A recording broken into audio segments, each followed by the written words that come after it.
रुचि की शादी को अभी 2 महीने ही हुए थे। ससुराल वाले बहुत ही अमीर और संस्कारी भी थे।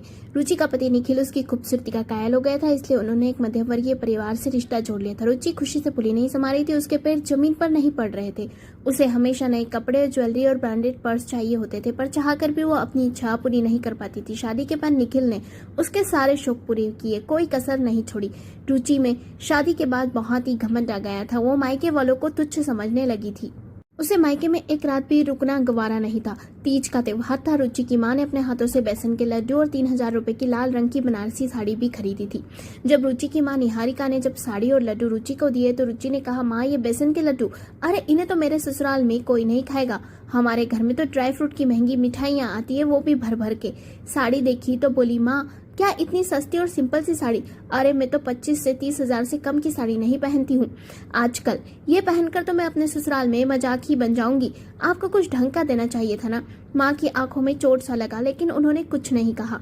माँ ने कहा, तीज थी तो बेटी को खाली हाथ ससुराल नहीं भेज सकती थी, इसलिए जो बन पड़ा वो किया। रुचि मौन हो गई। न चाहते हुए भी माँ का मन रखने के लिए साड़ी और लड्डू ससुराल ले गई। लड्डू अपने कमरे में टेबल पर रख दिए और साड़ी भी। कुछ देर बाद निखिल कमरे में आया तो निखिल ने साड़ी और लड्डू देखे। निखिल ने रुचि से पूछा तो उसने कहा, माँ ने दी है। निखिल ने लड्डू खाया तो बोला, बहुत ही स्वादिष्ट है, बचपन वाला स्वाद है इनमें, मेरी दादी बनाया करती थी ऐसे। रुचि का मुंह बन गया। निखिल लड्डू ले अपनी माँ यामिनी के पास गया। रुचि भी पीछे पीछे गई। यामिनी ने लड्डू की बहुत ही तारीफ की। फिर निखिल ने बताया कि रुचि की मम्मी ने उसे साड़ी भी दी है। ये सुन रुचि ने कहा, अरे माँ भी ना, उनकी पसंद जरा भी अच्छी नहीं है। वो साड़ी तो अपने घर की काम वाली भी ना पहने मम्मी जी।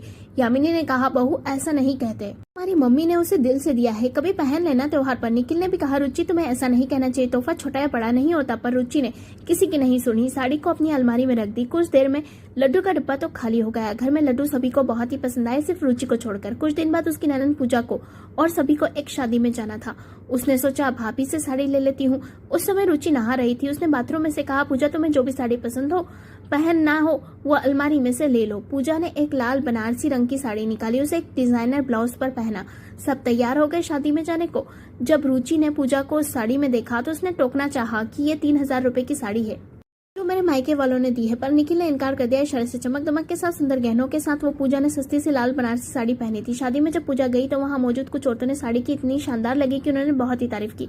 वाह, ये तो बड़ी ही रॉयल साड़ी लग रही है। जब लोगों ने पूछा कि साड़ी कहाँ से आई तो इस पर पूजा कुछ कहती उससे पहले यामिनी ने सबके सामने कहा, ये मेरी बहू की माँ का तोहफा है, देखो कितना बड़ा चुनाव है उनका। रुचि का चेहरा लाल हो गया। उसे पहली बार एहसास हुआ कि मूल्य साड़ी का नहीं, देने वाले के दिल का होता है। वो शादी से लौटते ही माँ को फोन करके रो पड़ी और माँ, मुझे माफ कर दो, मैं आपकी साड़ी संभाल कर रखूंगी। आज रुचि का घमंड